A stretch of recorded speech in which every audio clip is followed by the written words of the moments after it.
Good evening, everyone, and welcome to today's webinar. As part of ABA Learning on Demand, we bring to you this webinar on web accessibility.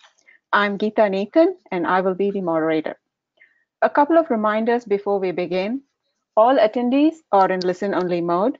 If you have any questions during the presentation, please type them into the questions pane on your GoToWebinar control panel.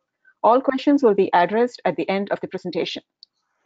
And the title for today's topic is Web Accessibility and Your IndieCommerce Site. But it could actually be web accessibility and your website, because what you're going to see today is true for any website. We all strive to do the right thing for all users and meet federally mandated guidelines. Therefore, digital accessibility should be at the forefront of all our websites. However, these guidelines can be difficult to understand, decipher, and put into practice in a real and meaningful way.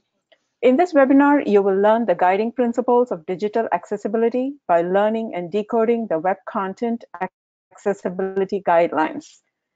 That was a mouthful. And how to put those guidelines, at least some of those guidelines, into practice on your websites. It could be your IndieCommerce, IndieLite, or any website. And joining us today to present today's topic is Art Frick. Art has been designing and developing websites and multimedia collateral for a variety of companies, organizations, and institutions since 2004. He has worked with a diverse collection of organizations, including several small businesses, the University of New Hampshire's Institute on Disability, and the Wikipedia Foundation. Since 2012, Art has been providing training to ensure best practices and accessibility of online assets and develops policies, procedures, and technology solutions that advance equality in the digital space. And providing the captioning today is Karen Yates. Karen is a certified real-time captioner, and Karen has been providing captioning service on-site and remotely for more than 2 decades. We have a lot to cover today, so without further delay, I'm going to hand it over to Art. Art, take it away. No problem. Thank you so much, Geeta. I appreciate it. So just a couple of things before we kick off. So basically the way that this webinar is going to be structured is that I'm going to tell you what I'm going to tell you, and then tell you what I told you. So this is sort of like a little learning thing that's been supposedly proven to be effective. So if it sounds like I'm repeating myself, it's because, well, I am. So as Geeta pointed out, there will be time towards the end for Q&A. We will also be providing transcripts of the webinar, so you'll have the text transcript that Karen is typing out right now. You will also have a video recording of the webinar, and you will also have access to this PowerPoint. So you'll see a lot of links and things throughout the PowerPoint, and just know that you don't have to be feverishly taking notes. Geeta will provide them all to you, and you can use them at your leisure. And lastly, this webinar is being recorded, so just what I said. So anyway, so what are we talking about today? Today, we are talking about digital accessibility. We're talking about what exactly that means. We're talking about why it's important. We're talking about what you're required to do. We're going to discuss the POUR principles of websites and digital accessibility, so the POUR principles. We're going to spend some time poking around an IndieCommerce website. And lastly, we're going to take a look at some testing and remediation, where we're going to go into an IndieCommerce website and make the unaccessible accessible. So it's kind of a jam-packed webinar, and we hope that we can get through all of it and have some time for some Q&A. So again, if it seems like I am flying through this, remember you will be able to review at your leisure. So anyway, I like to start out with a guiding thought. So the power of the web is in its universality. Access by everyone, regardless of disability, is an essential aspect. So that was written by Tim Berners-Lee, and he is the he's the director of the World Wide Web Consortium, but he also is the inventor of the internet, or the protocol rather, that we all commonly have decided is called the World Wide Web. So anyway, you know, he was thinking about this and how it's better able to impact and reduce the impact of disability. So again, just to be aware, this is going to be mostly me talking to you. So there's not going to be, a whole lot of videos or excerpts or me telling bad jokes or anything like that. It's just kind of me jamming through this stuff. So we got a lot to cover. So again, sorry, not sorry. So what is digital accessibility? So in the broadest terms, it means that websites, tools, documents, and technologies are designed and developed so that people, regardless of ability, can use them. More specifically, if we take that a step further, it means that all people can perceive, navigate, interact, and contribute without barriers to success. So what we're saying, and going back to that Tim Berners-Lee quote, is that if programmed correctly, the digital world can flatten the playing field and reduce the impact of disability. So moving along, so when we say disability, what are we talking about? Right? We're talking about people with auditory, cognitive, neurological, physical, speech, and visual disabilities. We're also talking about people without disabilities. So you might be trying to navigate a site using a mobile phone, so something where you have a limited screen capacity. We're even talking about smartwatches. We're talking about people of all ages. So people from an 11-year-old buying a book on a website to a 111-year-old person buying a book on a website. We're talking about people with temporary disabilities. Maybe I broke my arm and want to buy a book on your website, but I need to navigate it using a keyboard. We're talking about also people with situational limitations. So maybe my computer is broken and I can only use the touch screen. Or we're talking about people with a slow internet connection. Maybe I'm in right now I'm broadcasting from New York and I'm in a fairly metropolitan part of it, but there are parts in upstate New York where the internet is a slow crawl. So we're talking about all of these people, and we're being inclusive of as many people as possible, having a uniformed and accessible digital experience across your website. So why is this important, right? Can this help me be more profitable? Absolutely.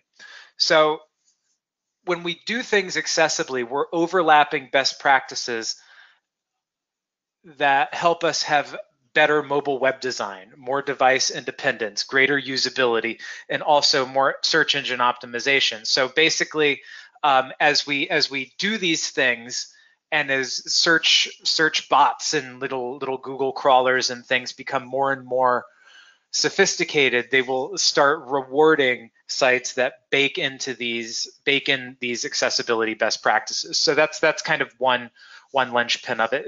So this can basically translate to better search results, reduced maintenance costs for all of us, increased audience reach, and lastly, let's talk about the Section 508 guidelines. So these are the United States federal guidelines for making information and communication technology accessible. If you ever read the documentation about it from the government, it's called ICT. So these guidelines were refreshed in 2017, so just last year. And per that refreshment process, that hadn't been reviewed since I believe like the late 90s. So if you could imagine what we were doing on the internet in 1999 versus what we're doing on the internet in 2018, it's dramatically different. So now the Section 508 guidelines reference the Web Content Accessibility Guidelines, specifically the Level A and Double A success criteria and conformance requirements. So before everybody on the webinar glazes over and passes out from boredom, we're going to explain what exactly I'm talking about. So the Web Content Accessibility Guidelines cover a wide range of recommendations for making content more accessible. They are, just a little bit of background, the guidelines are produced by the Web Accessibility Initiative, and that is the accessibility initiative of the World Wide Web Consortium, of which Tim Berners-Lee is the main dude of. But basically, it is sort of the governing body of the World Wide Web, and they make policies and develop standards and things like that so that everything kind of plays well together, or better. Anyway, so at the long and short of it, and I'll give you guys links and everything, and you can dive into as much web content accessibility guidelining as you want. But at the core of it, there are 12 guidelines that are organized under 4 principles, and those are: perceivable, operable, understandable, and robust. And within each of these four principles, in which you'll find the 12 guidelines, there are success criteria that are written as testable statements that are not technology specific. So why that's important and why I bring that up is that what we're applying on our websites, and specifically on our IndieCommerce and IndieCommerce Lite stuff that we're looking at today, can also be taken back and used in Microsoft Word documents. It can be used in Adobe Acrobat PDFs. It can be used on a blog. It can be used if you're writing software. It can be used in any number of digital capacities. So that's why it's important to think about them not being technology specific. So we're not doing web content accessibility guidelines for Google Chrome on Mac OS 10. We're doing it in a very sort of generic, non-technology specific way. So for each statement that there are within all of these guidelines, there are 3 testable success criteria, and they're at different levels. So the federal guidelines specify AA and single A conformance, and AAA are often viewed as stretch goals. So for instance, maybe we could also have, so a stretch goal might be something like that's audio described. So if you've ever watched a video that's audio described, you'll notice that there's a narrator describing visually what's going on in the scene. So that's an example of a AAA stretch goal, right? It's something that's very, very sort of disability focused and very almost niche in its focus. And that's not really part of the federal requirement.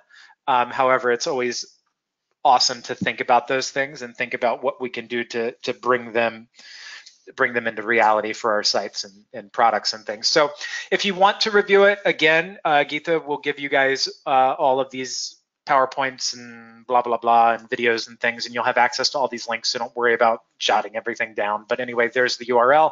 It's w3.org /tr/WCAG20.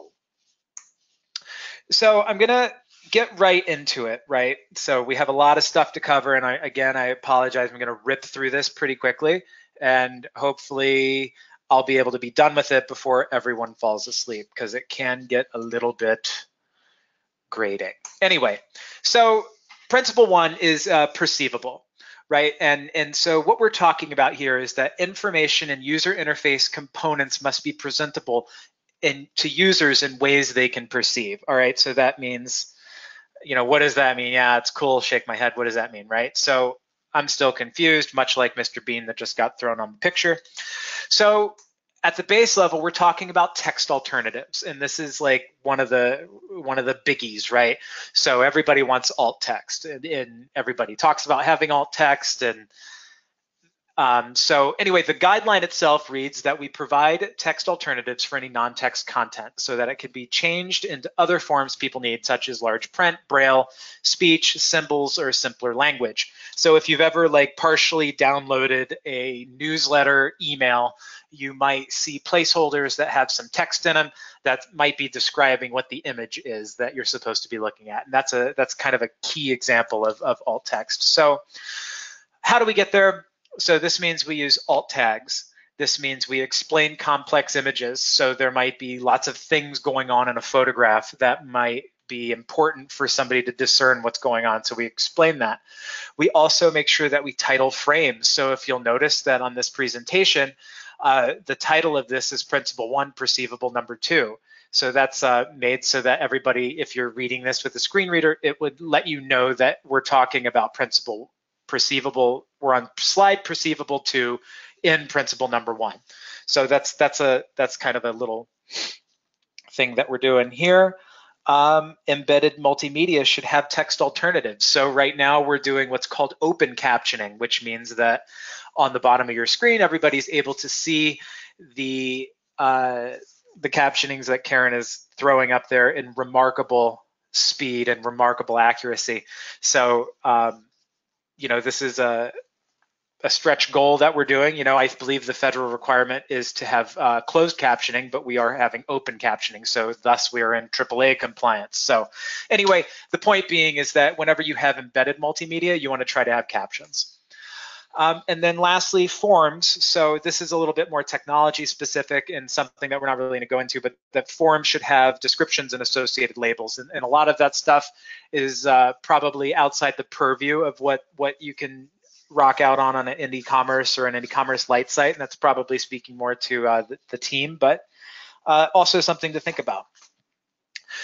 Another key thing that we're going to talk about is what is guideline 1.2. So whenever we have time-based media, so we're talking about alternatives for time-based media. This means we want to have at least a descriptive text transcript for pre-recorded time-based media.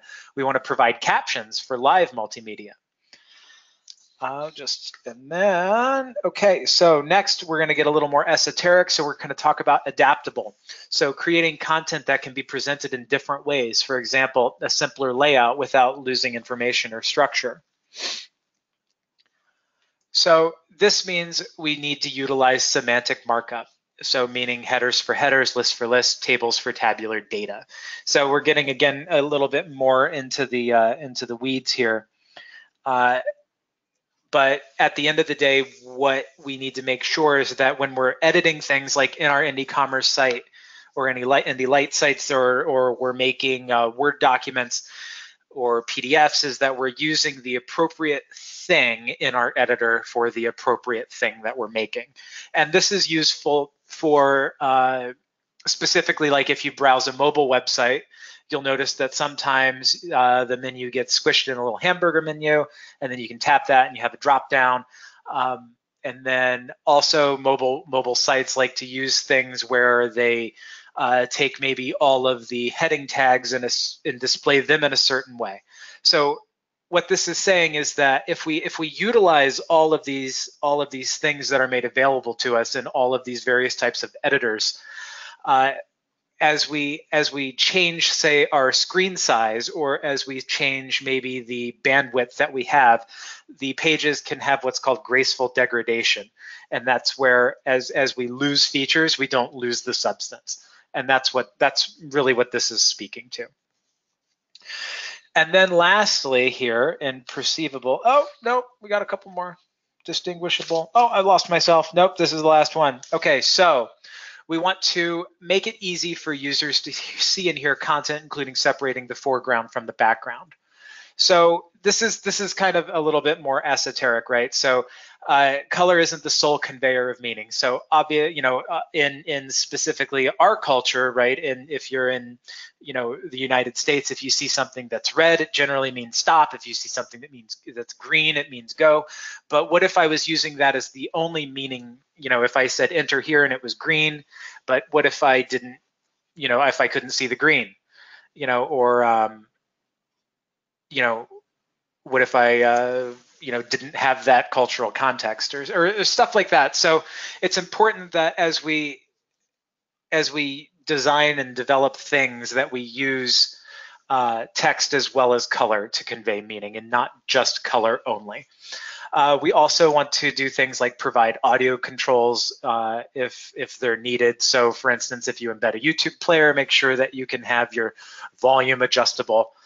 And then we also want to make sure that when we adjust the text size on our website, so for example, if you do Control ++ minus on a website, you can see your text expand and contract. That's Apple plus, Apple minus on a Mac.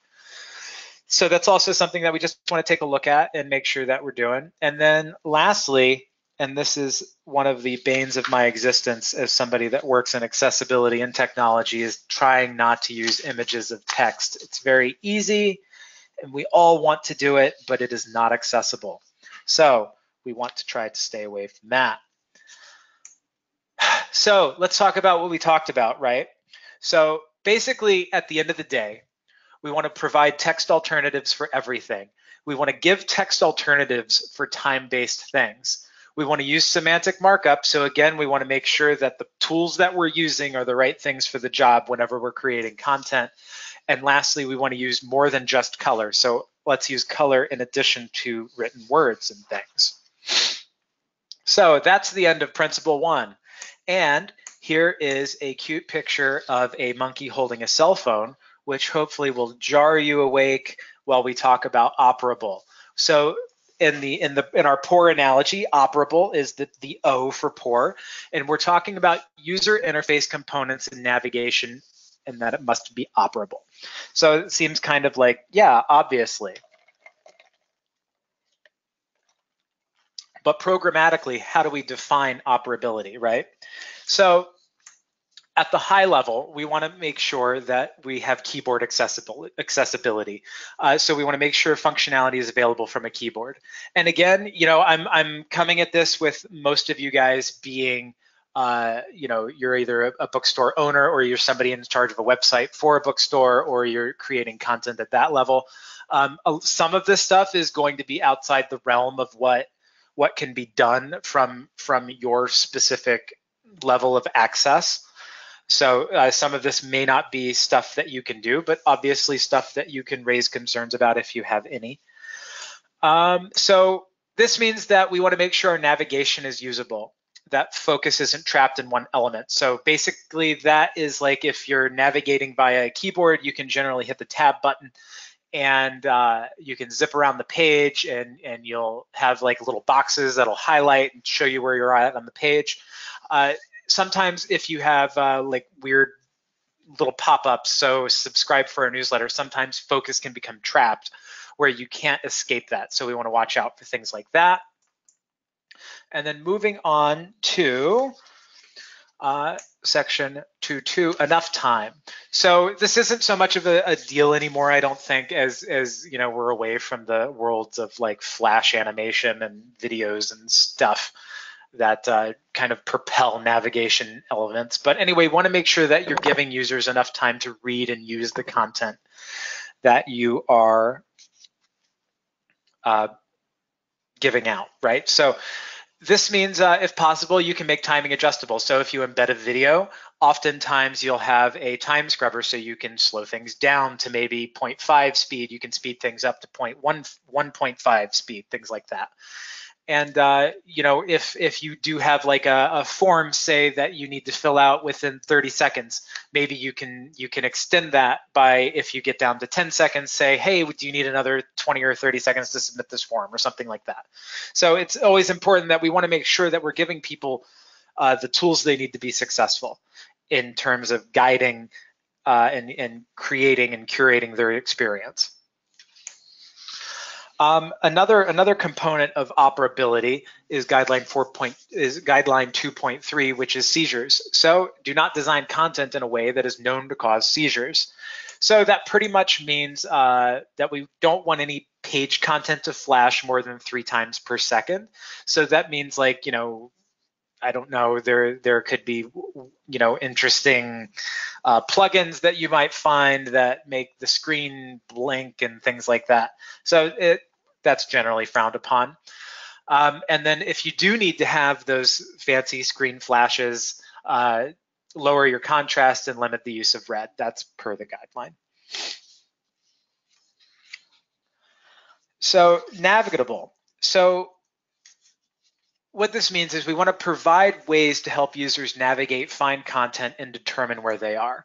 So this means having a skip nav link. And again, this is stuff that is done at sort of the administrator level of IndieCommerce. So nothing that you guys would probably ever be frittering around in. Frames, if you're using things like iframes, they should be titled.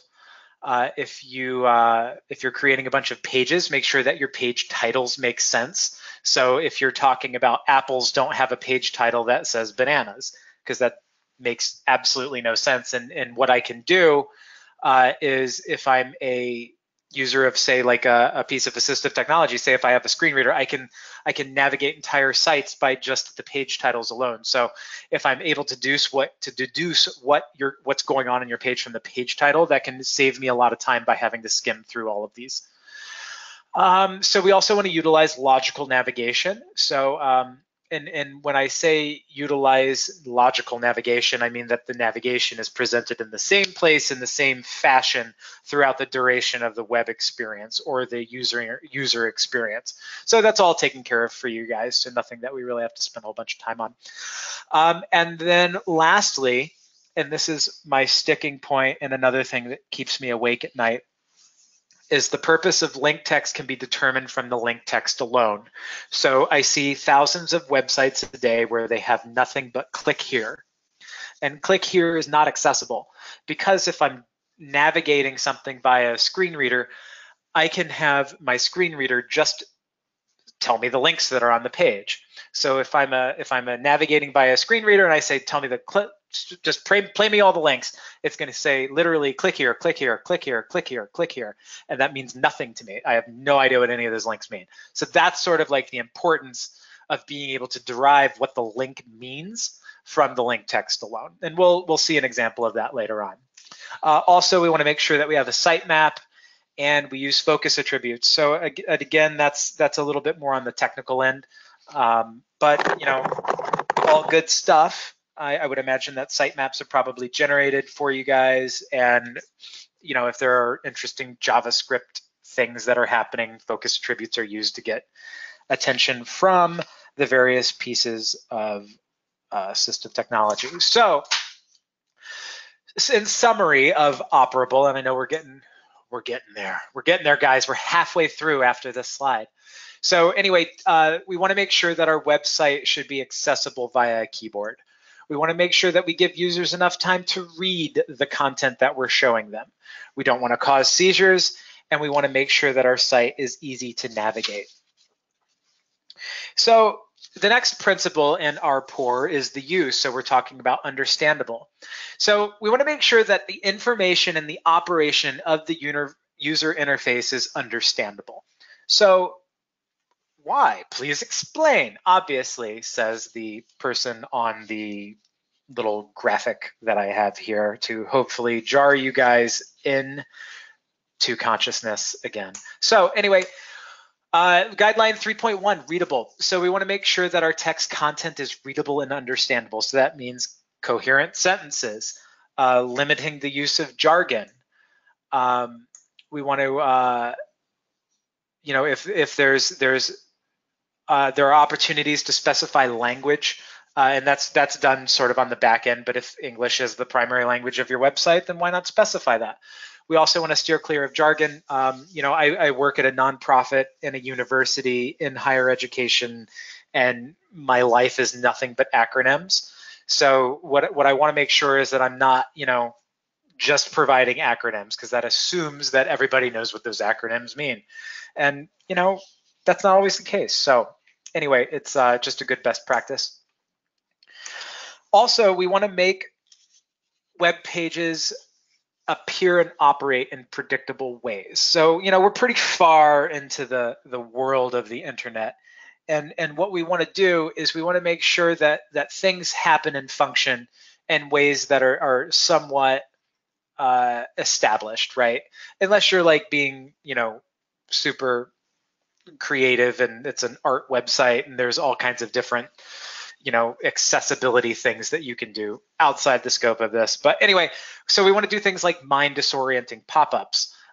We want to also make sure that we're keeping our navigational elements consistent. And we also want to make sure that our functional elements remain consistent. So, if we have all of our, buy book buttons, maybe they all should look the same. Maybe if we have events displayed, we follow the same format in creating our events. So maybe there's a title and a date and a location. So we just, the more things that you can do to standardize and make the content of your site understandable, the better. And ultimately, that is what's going to give you increased SEO ratings and rankings and things like that. Also, we want to think about input assistance. So, and again, this is stuff that's probably done at sort of the higher level if we're presenting forms, we want to make sure that we help people identify errors and correct them visually and via text. So again, that goes back to maybe having text that supports a red call out. So you're filling out a form and say maybe you entered in your phone number wrong. So we want to show them how maybe they should enter their format and then give them the opportunity to do that. So we want to help users avoid and correct mistakes. So, and if it's detected, provide the suggestions. So again, tell people what you need them to do, right?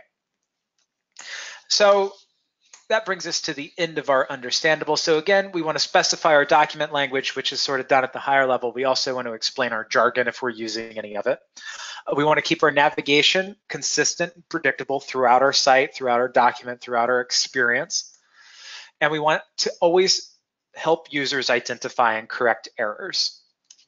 And then that brings us to our last topic. So our R and our poor websites. So robust. So we want to make sure that our content can be used reliably by a wide variety of user agents, including assistive technologies. So, what does that mean, right? So that means that we want to design things that are standardized and are using the best versions of things that we can. So what exactly does that mean, right? So that means we want to maximize compatibility with current future user agents, including assistive technologies. And that is done through having good code and using standards compliance methodologies. So for example, and this again is getting a little bit more on the technical end, but if we're using HTML5, we want to make sure that we're using proper markup for HTML5. So if you know HTML 4.1, when HTML5 came out, there are a bunch of new tags and a bunch of new things that we can do to shove content in various places. Or for instance, now you can specify all of your content that goes into a header. So if we want to use things like that, we want to make sure that we're doing things like that. And then that's really about it. It's pretty technical if you get into it deeper than that. But basically, we just want to make sure that we're using standard-based coding appropriate for your doc type and have good quality, well-formed code that's going on in the back end. And basically, the better that we use the tools that we're presented with, the more robust our website's going to be and the longer that it's going to last and be accessible. Wow. So it's time for a nap. But instead of that, much like this kitten on a bookshelf, we are going to go to our IndieCommerce site. So what I have done is I wanted to kind of make a point, right? And my point is that I don't know how to navigate a computer. No. But so what I've done is this is a standard IndieCommerce website. And I have made a web page called The Selkirk Rex Cat, Curly and Cuddly. So what I've done is I've made one version of this web page that's perfectly accessible. And then what's interesting is I've also made a version of this web page that looks almost identical. However, it is not accessible. So what I think might be interesting is to take a couple of minutes and figure out what's wrong, right? So if you look at both of these sites, you'll notice a couple of things. You'll notice that I'm using headers, right? So if I go into edit, so this is the standard editor that's included in both the IndieCommerce sites and the Indie Lite sites. So this is applicable to both versions, as Geeta said earlier on.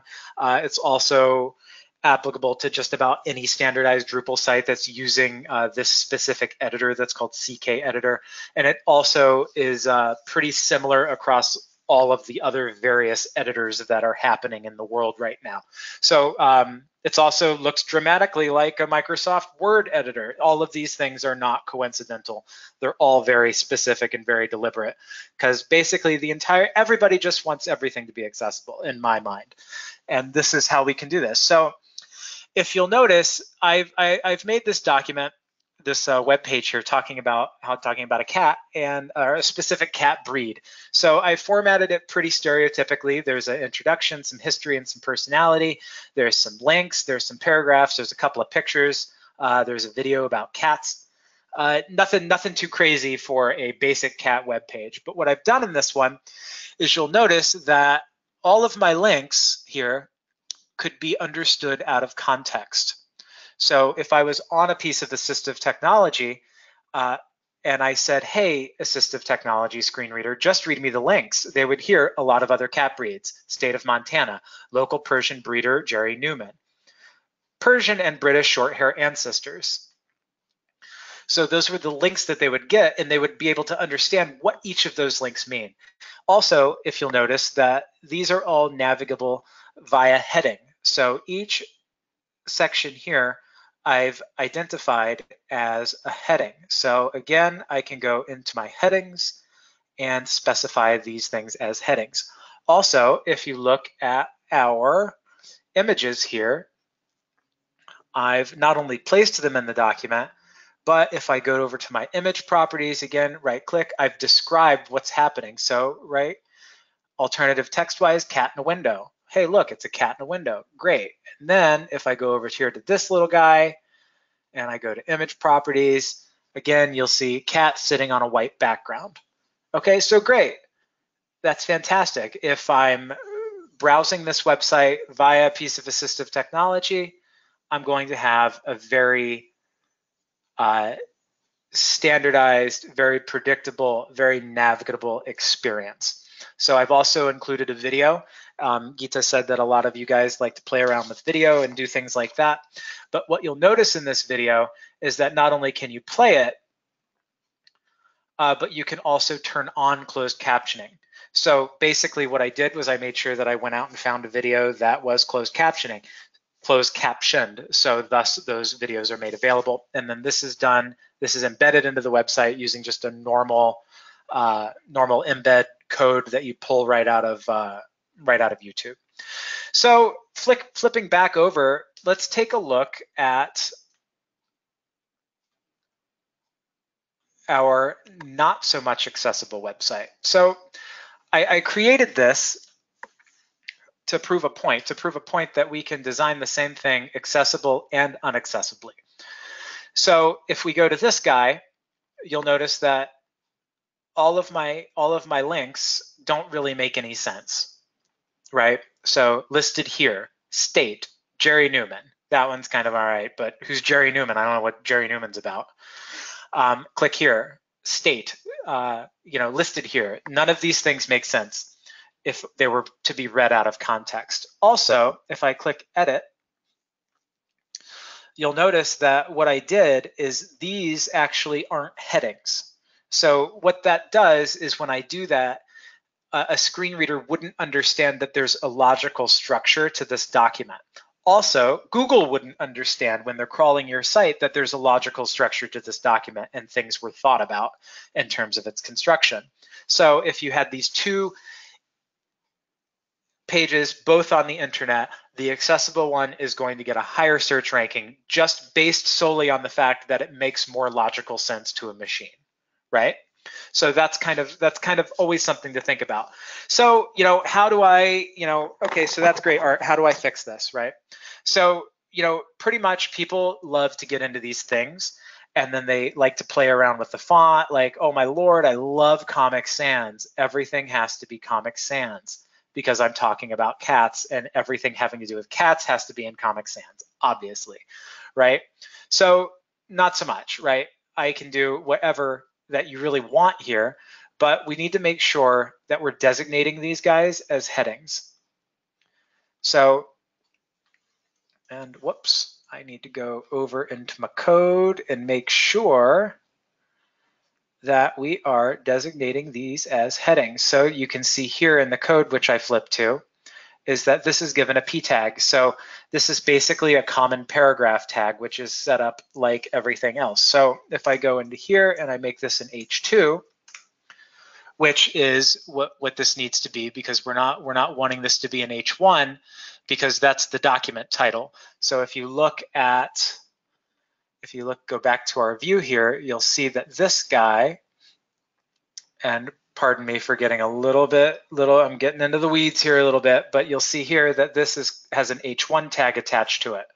So what we're saying is that at the very top of this sort of book structure, right, that we've created here, this is the title of the table of contents.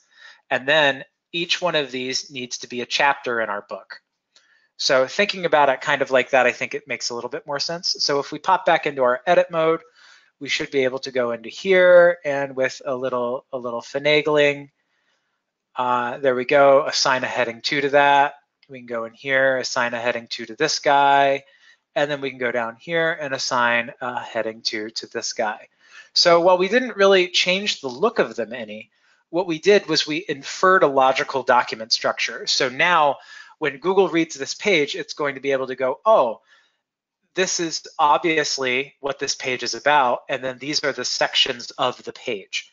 And that's really the point that we're trying to get around whenever we're talking about headings, is that headings imply that a thing takes priority over another thing.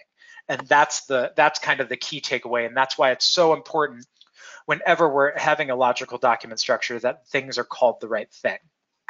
So, you know, a lot of other cat breeds, right, listed here. So there's no sense in even saying listed here when we could just say a lot of other cat breeds.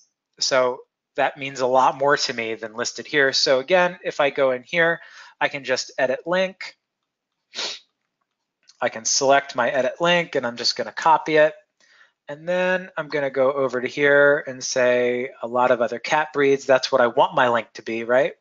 So I'm going to go into my editor. I'm going to add list of cat breeds, and that is a URL. And there we go. And then hit OK. So now we're done, and we can zip over here, and we can totally remove listed here because it makes no sense. So again, down here, state doesn't really make a whole lot of sense. State of Montana definitely makes a lot more sense. So again, I can do this via the editor.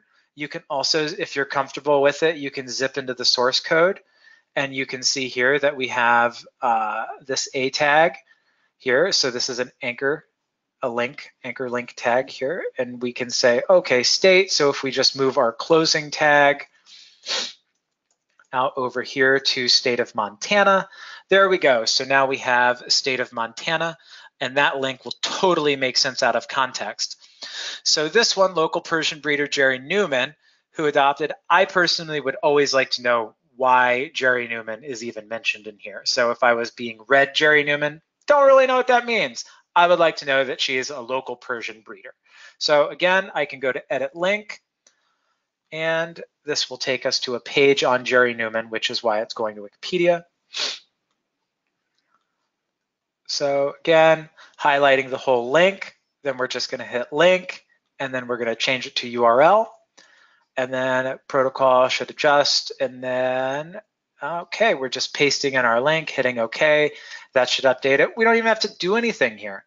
Done. Already so much more accessible. Now what we're going to do is we're going to go down to click here. So again, click here doesn't make any sense at all.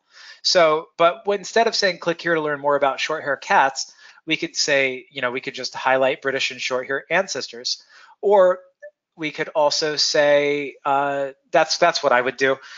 You can also do something like learn more about short hair cats if you want to call that out. You know, you can do a little parentheses like that, and then go over here, and then you can again copy our link. So again, we're going to go to edit, and this takes us to our pet breeds thing. You know, zip it around, learn more about short hair cats. And we can highlight, select, and then go to our link icon and go to, again, URL, and bazing, we are done. Just zipping back through here and deleting. So there we go, done already, just that plain and simple. So one other thing that we want to take a look at are the alt tags, because I obviously did not include appropriate alt tags. So this tag for this cat says, I like dogs. That's a great thing to know, but that doesn't really make any sense in the context of this image or in the context of the page. So again, we want a orange cat sitting on a window ledge, or something descriptive. Maybe you might want to specify that this is an orange Selkirk Rex cat sitting on a ledge, or an orange curly-haired cat sitting on a ledge. I leave it to you. Again, we want to go over here and take a look at our image properties. So again, you can highlight the image and then right-click, or you can Apple click or control click or whatever it is that you need to do to get your little sub menu to pop out. Usually it's a right click if you have a 2-button mouse. And then this one, I just didn't even bother to include alt text. So again, we're going to say a Selkirk Rex cat sitting on a white background. All right, so there we go. And here we are, and that is now accessible. So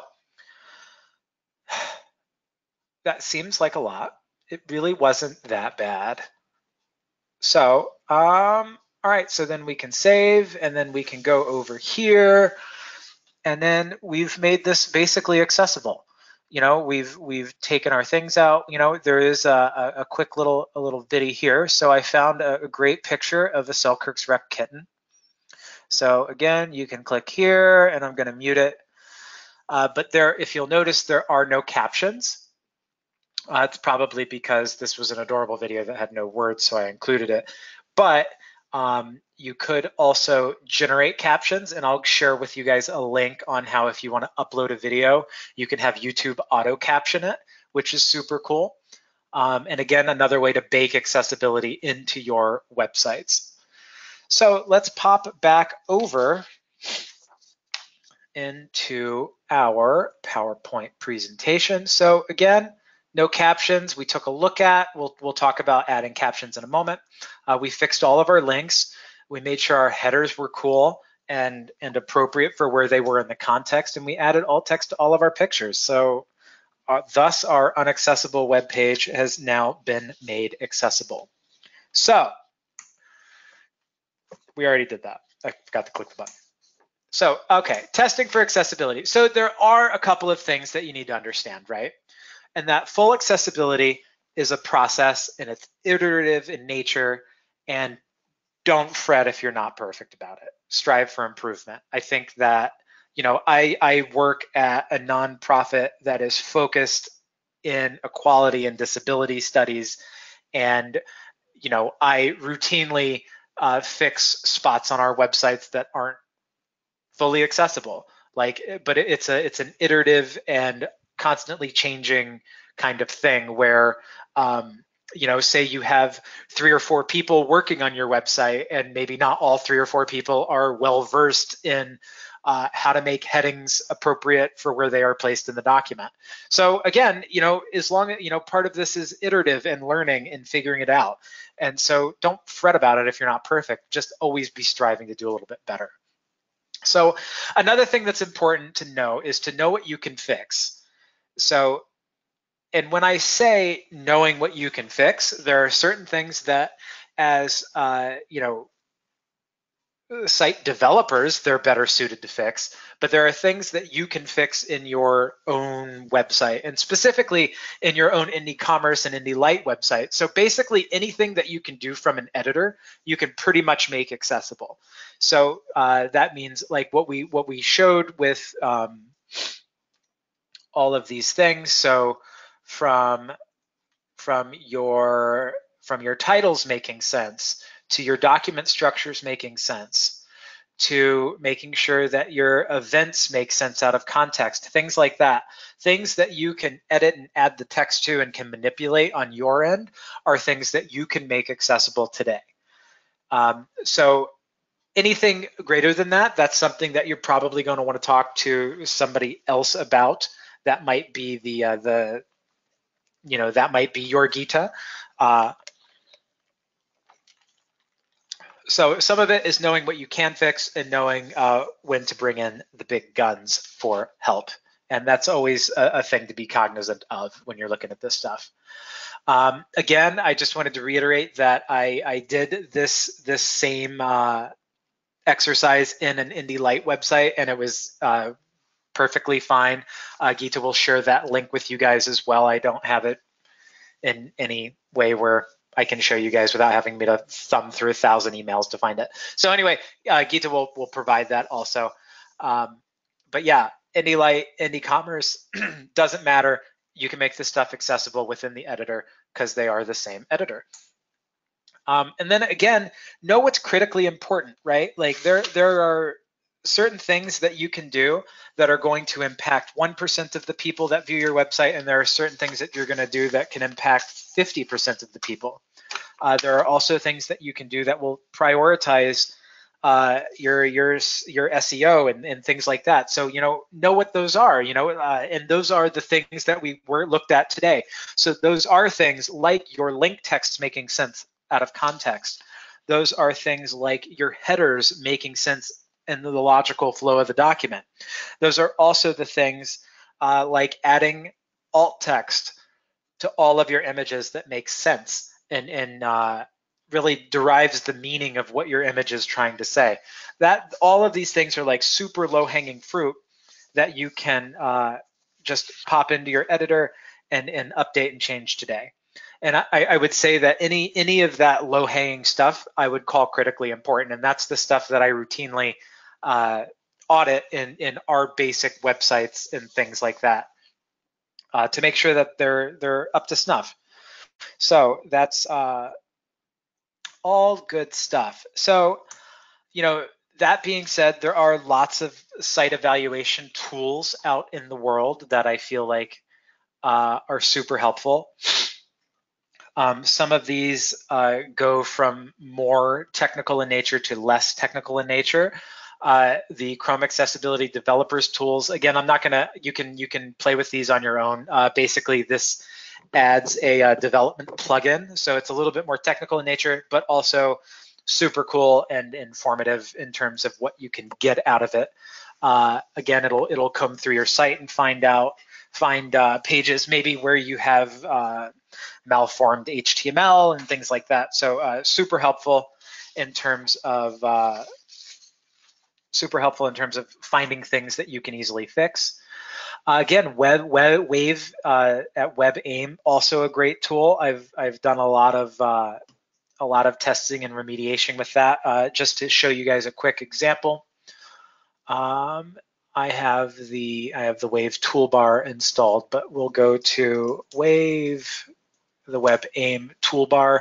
And again, what's really cool is, so say you're working on a page and you want to make sure that you're doing everything correctly, you can enter in the URL of the page, and it will do a quick little audit for you. So this is where I work during my day job. We are the University of New Hampshire's Institute on Disability, and I can go through here and it tells me a bunch of various accessibility info about what's going on the page. So I know that I have a couple of errors on here, but I've definitely looked at them, and they're all remediated by another thing called ARIA, so I'm not super concerned about that. But again, like, using these tools is a great way to help you just pop in and take a look at what's going on your website and what's going on a page. So say specifically, you are wanting to, I don't know where this is going. Oh, it's just opening the same page again. Again, it just lets you know about what's happening. And it can also do cool things like point you to the direction of where the errors are. It'll find them on the page, it'll point them out. You can also do things like show the site, show contrasting errors, so color errors. You can also show what would your website look like if somebody didn't have any of the styles applied to it. So, all kinds of various things that you can do to make sure that your sites are accessible. And again, the best part about this is the price is right because it's free. So zipping back to our PowerPoint, HTML Validator is sort of like the WebAIM tool on steroids. It costs money, but it's a great way to audit a collection of pages. So with Wave, you're limited for a page by a page by a page by a page, whereas HTML editor will scan an entire site and give you a report back. So it's just a much more robust and fancy schmancy kind of thing. So the next thing that we're going to discuss are some additional resources. So accessibility at Penn State. This has great info on accessibility generally.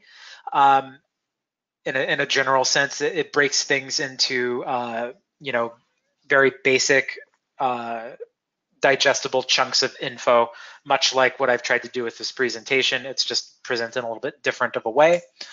WebAIM, they are the creators of the Wave toolbar that we just looked at, the WebAIM toolbar, and they are a nonprofit based out of the University of Utah or something like that. Great people. I've met them. They're lovely, and they do great work. They do a great job of explaining these more esoteric concepts in very understandable ways. So very, very helpful to review. Again, if you want to learn more about the Web Accessibility Initiative, so this is the group that comes up with all of these standards, and there's just oodles and oodles and oodles of information on this stuff. Feel free to pop in to w3.org/WAI. You can get lost in it. It's a very, very thick website full of all kinds of things. Also, if that's not enough accessibility yet, the University of Wisconsin has a great group of accessibility resources that they've assembled. Again, feel free to poke around. And for lastly, this last link is the YouTube automatic captioning stuff. And this basically will take you to just like a knowledge base article, an FAQ page on how to do it. We don't have the time or the scope in this webinar to really get into it, but it's fairly self-explanatory, and there are, I'm sure, lots of forums and things that you can poke around on if you wish. And then that is all that I have from me. So with that, we're going to go to some questions, and I think I'm going to throw it back over to Geeta. Yes, thank you, Art. That was great. That was a wonderful presentation. Actually, you told us not to take notes, but I still ended up taking some notes. Just a list of to-do for us. Okay, so we do have some questions. The first one, is there an accreditation we can display on our site when it is compliant with accessibility guidelines? Yes, there is. There is specifically, I haven't seen them in a while, but there used to be badges, I believe, from the Web Accessibility Initiative at W3C. Again, I would do a search for it. I don't want to get in too much into the weeds here, but WAI Web Accessibility Initiative, something like that. And then we'll can, oh no, that's the Wikipedia one. Anyway, it should be on the WAI web page somewhere. There are little badges that you can get, and oh, here it is. Okay. Okay. I don't know if they still have the badges. I haven't seen them in a couple of years. But yeah, there should be something. You can also issue a formal statement. We have one of those. We have a very concise accessibility statement, and that is largely, we have all kinds of accessibility kinds of things, but we do have a ADA acknowledgement. You can include that on your website. You can do all kinds of things like that. Great. We have the next question. How would you suggest describing for all text book covers and author photos, which I often put on our event pages so they read well? I think, Jessica, as far as the book cover images, this is something that we did more than a year ago. We started looking at the accessibility issues, and the first thing that we did platform-wide is to provide alt text for all the cover images that we provide. Maybe you can use that as a reference. And for author photos, Art, do you have any suggestions? You know, I think that oftentimes what's important to think about when you're talking about alt text is the relevance to the document. So you know, if you are posting a picture of Barack Obama, right, and you're having Barack Obama at an event at your bookstore and you want to include a picture of Barack Obama, I would probably just say color photograph of Barack Obama. You know, something like that. Like there's no sense in saying there's an African American man in a suit sitting on a chair. Like the importance of the article is that it's a picture of Barack Obama. You know, so I think that the things that we want to always keep in mind are the contextual relevancy, and that's really what the important thing is in designing alt text. Yes. The next one is, this is actually not about websites, but about social media. Any suggestions to make our posts more accessible? There's lots of things that you can do, and that is a really great question. There's lots of resources on specifically social media accessibility. Not to be like all super self-promoting, I do have a webinar on that that is available at the iodbookstore.org.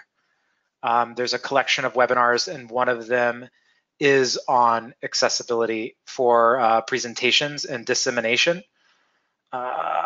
Sorry, here, let me, again, accessible outreach and dissemination.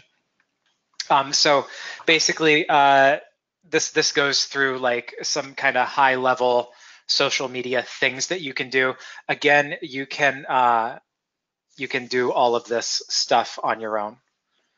Just give it a search. But I think our time is winding down at the moment. And if there are any outstanding questions, yeah, we will. Yes, I think. Thank you, Art. That was wonderful. There's a lot of information, and as Art mentioned earlier, this is being recorded, and sometime next week, all this will be available on bookweb.org. The recording, the presentation, the slides, the transcript, everything will be available. And if you have questions, and if you were not able to get the questions today,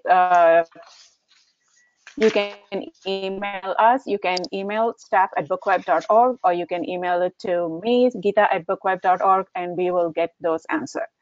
And on behalf of Art, Karen, and the entire team at ABA, thank you everyone for attending today, and I hope you have a wonderful rest of the day.